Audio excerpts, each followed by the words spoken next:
बिस्मिल्लाहिर्रहमानिर्रहीम। अस्सलाम वालेकुम। आप देख रहे हैं अलिफ न्यूज़ और मैं हूं आपके साथ माजिद अली। शामिल करते हैं आज की ऑनलाइन हेडलाइन। सऊदी वली है शहजादा मोहम्मद बिन सलमान से रूस के सदर व्लादिमीर पुतिन का टेलीफोनिक रब्ता हुआ है।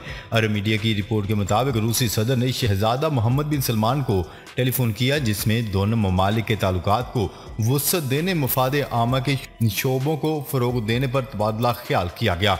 रहनुमाओं ने बाहमी दिलचस्पी के अमूर समेत दोनों ममालिक को करीब लाने के लिए इक़दामात पर गुफ्तगू की। टेलीफोनिक रब्ते में यमन और यूक्रेनी मसले पर भी बातचीत की गई। शहजादा मोहम्मद बिन सलमान ने यूक्रेन बहरान के सियासी हल, सलामी और इस्तेहकाम के हसूलों के लिए होने वाली मुमलिकत की कोशिशों की हमायत की। वली है शहजादा मोहम्मद बिन सलमान ने यूक्रेन के सियासी हल के लिए मुमलिकत की हमायत की तौसीक भी की है। राब्ते में यमन और यूक्रेन की हालिया सूरत हाल पर तबादला ख्याल किया गया। पाकिस्तान मसला कश्मीर समेत तमाम मसाइल का हल चाहता है। वज़ीर-ए-आज़म का भारतीय हम मनसब को खत। वज़ीर-ए-आज़म शहबाज शरीफ ने भारतीय हम मनसब नरेंद्र मोदी को कहा है कि पाकिस्तान मसला कश्मीर समेत तमाम मसाइल का हल चाहता है। नरेंद्र मोदी की जानिब से शहबाज शरीफ को वज़ारत उज़्मा का मनसब संभालने के बाद मुबारकबाद का मुरासला मौसूल हुआ, जिसके जवाब में उन्होंने उम्मीद जाहिर की है कि पाकिस्तान भारत के साथ पुरअमन ताल्लुकात का ख्वाह है। दूसरी जानिब भारतीय वज़ीर-ए-आज़म की जानिब से मौसूल होने वाले मरासले में नरेंद्र मोदी ने पाकिस्तान से तमीरी ताल्लुकात की ख्वाहिश का इजहार किया था। श्रीलंका को एशिया कप की मेज़बानी के हवाले से डेडलाइन मिल गई।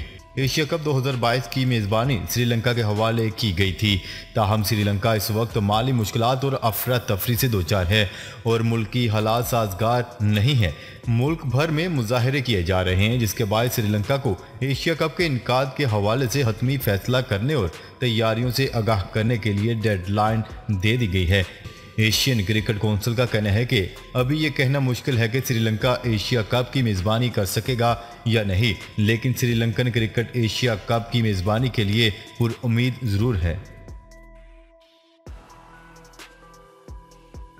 शुमाली कोरिया का नए हथियारों के निज़ाम का तजर्बा। शुमाली कोरिया के रहनुमा किम जोंग उन की निगरानी में नए हथियारों के निज़ाम का कामयाब तजर्बा किया गया। सरकारी मीडिया की रिपोर्ट के मुताबिक तजर्बे से मुल्की जोहरी हथियारों की कारकर्दगी में इजाफा होगा। किम जोंग उन ने दफाई सलाहियतों, जोहरी जंगी कुव्वतों को मजीद बढ़ाने के लिए अहम हदायत जारी कर दी। दूसरी जानिब जनूबी कोरियाई फौज ने दावा किया है कि शुमाली कोरिया ने अपने मशरकी साहिल से समंदर की तरफ 2 प्रोजेक्टाइल्स फायर किए हैं। रूस का यूक्रेन के अहम तरीन शहर मारियोपोल के ज़्यादातर हिस्से का कंट्रोल हासिल करने का दावा। रूस की जानिब से यूक्रेन के अहम स्ट्रेटजिक शहर मारियोपोल के ज़्यादातर हिस्से पर कंट्रोल हासिल करने का दावा किया जा रहा है। आलमी खबरसार इदारे की रिपोर्ट के मुताबिक मॉस्को ने मारियोपोल में यूक्रेनी फ़ौज को हथियार डालने के लिए अल्टीमेटम देते हुए कहा है कि मारियोपोल में हथियार डालने वाले यूक्रेनी एहलकारों को माफ़ कर दिया जाएगा। रिपोर्ट के मुताबिक कैफ की जानिब से रूसी पेशकश पर अभी कोई रद्द-ए-अमल सामने नहीं आया, ताहम कैफ के शिमाल और लियोफ के मगरबी हिस्से में आज सुबह धमाके सुने गए हैं। पाकिस्तान और IMF के दरमियान मुज़ाकरात बहाल करने का फैसला। पाकिस्तान और बैनुल-अक़वामी मालियाती अदारे IMF के हुकाम के दरमियान मुज़ाकरात बहाल करने का फैसला कर लिया गया। ज़राए का कहना है कि आज वाशिंगटन में नई हुकूमत के हुकाम से मुज़ाकरात शुरू होंगे, जबकि इस्लामाबाद से अहम हुकूमती शख्सियात मुज़ाकरात में वर्चुअल हिस्सा लेंगे। ज़राए का कहना है कि मुज़ाकरात में IMF प्रोग्राम बहाल होने के ऐलान का भी इम्कान है। मुज़ाकरात के दौरान IMF पाकिस्तान को $1 अरब की किस्त देने का फैसला करेगा। ईरान का स्मगलशुदा ईंधन से लदे 2 बहरी जहाज कब्जे में लेने का दावा। ईरान के पासदारान इनकलाब का कहना है कि उन्होंने खलीज और ओमान की खलीज के साथ मुल्की साहली पट्टी से गैर कानूनी तौर पर ईंधन स्मगल करने वाले 2 बहरी जहाज़ों को कब्जे में ले लिया।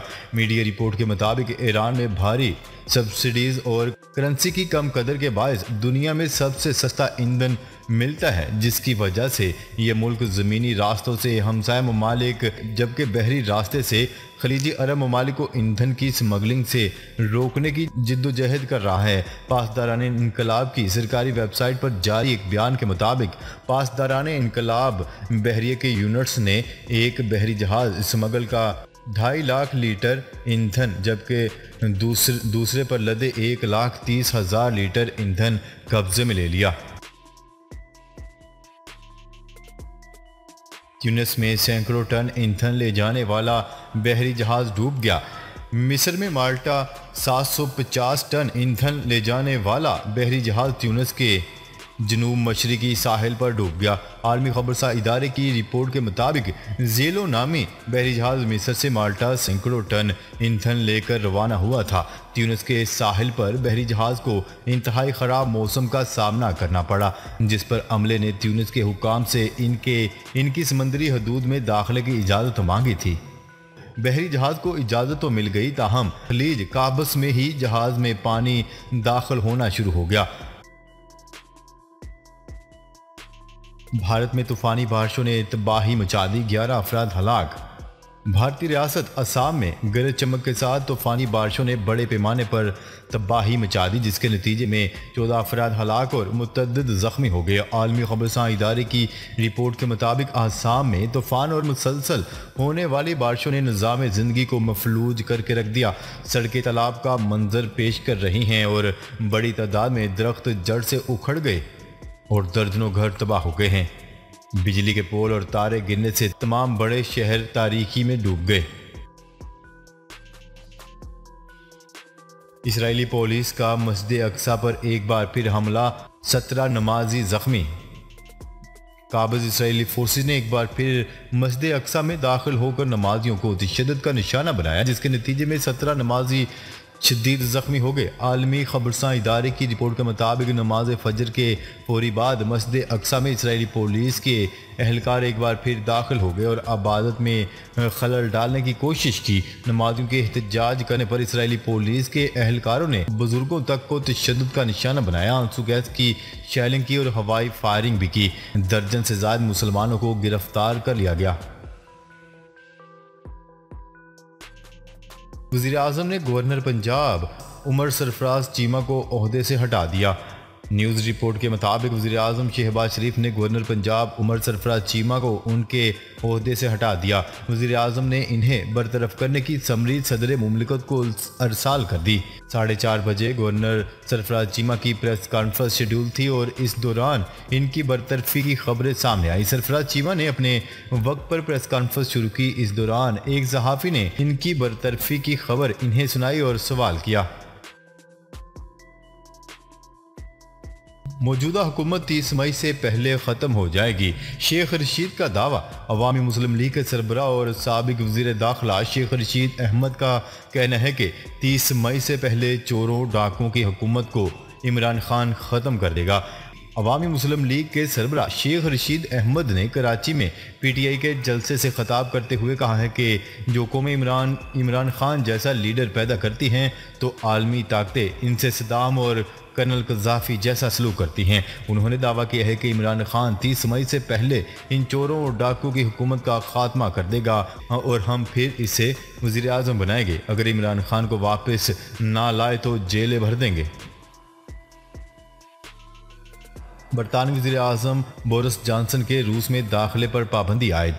मास्को हुकूमत ने बरतानवी वज़ीर आज़म बोरिस जॉनसन समेत मुतअद्दिद आला बरतानवी हुकूमती ओहदेदारों के रूस में दाखिले पर पाबंदी आयद कर दी। मास्को हुकूमत की जानिब से ये ऐलान यूक्रेन पर रूसी हमले के खिलाफ बरतानवी पाबंदियों के रद्द-ए-अमल के तौर पर सामने आया। बरतानिया की जानिब से हाल ही में रूस पर मज़ीद पाबंदियाँ आयद की गई हैं। जंग में अब तक 2,500 से 3,000 यूक्रेनी फौजी हलाक हो चुके हैं।